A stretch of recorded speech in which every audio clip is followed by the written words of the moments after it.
Oke, di sini aku akan ngebahas kenapa motor GSX itu sangat jarang diciptakan untuk FFA di drag Thailand ya, atau di drag-drag Indonesia. Kebanyakan tuh pakai motornya Honda Wave atau Ninja RR atau bahkan Revo ya. Jadi yang pertama itu bobotnya berat ya. Jadi GSX itu bawaannya sudah berat dan mesinnya itu 4 klep. Jadi untuk di beneran itu lebih boros biaya ya. Yang kedua tuh karakter tenaganya itu lebih sirkuit. Kalau motor-motor kayak MX ya, itu dari segi RPM 2000-3000 sudah memiliki torsi yang tinggi ya bro ya. Jadi kita nggak perlu geber sampai limit. Gua kasih contoh untuk MX King itu di RPM 10.000 sudah mentok guys. Tapi GSX 150 itu perlu 13.000 RPM baru mentok. Jadi GSX itu lebih cocok untuk motor sirkuit daripada motor drag. Ini GSX yang kecil ya, GS 150 bukan GSX 1000. Kalau yang itu beda lagi guys.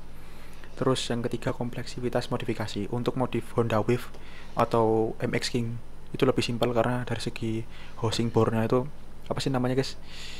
Rumahan bore-nya itu dia itu bahannya dari skem ya.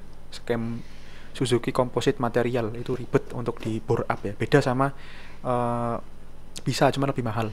Beda sama Honda Wave yang dari besi normal gitu guys.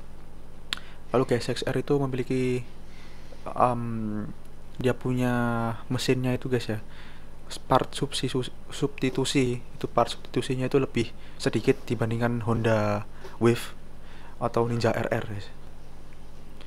Dan juga kompleksivitasnya itu sangat tinggi di GSX.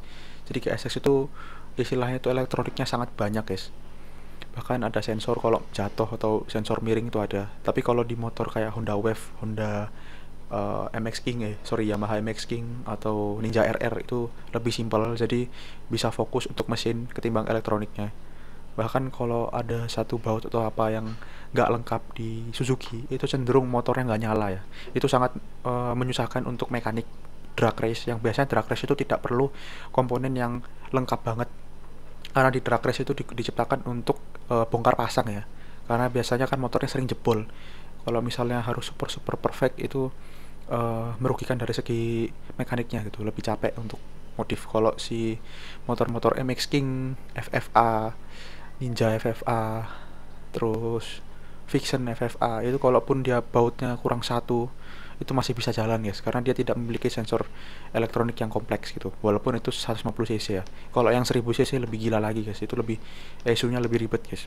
Dan juga di motor-motor kayak Honda Wave, terus Revo ya, atau Herek ya, itu tidak memiliki ECU yang dia itu masih pakai karburator. Jadi kalau kalian misalnya pakai GSX itu kan udah injeksi, kalau di setting karburator itu bisa, tapi ngerisetnya itu kayak 2 kali kerja. Tapi kalau misalnya kalian pakai bawaannya itu sudah karburator kayak Herek ya, kayak GL terus CRF gitu ya, atau MX lah, MX itu dia sebenarnya dia injeksi, tapi bawaannya versi lamanya itu dia pakai karburator. Jadi kalau GSX yang versi awal, GSX R seri 2017 itu dia sudah pakai injeksi. Jadi kalau mau di reset pakai karburator tuh bisa, cuman dia ngereset lagi gitu guys. Jadi makan waktu. Lebih baik buat ngejar time daripada buat kompatibilitas. Kira-kira kayak gitu guys.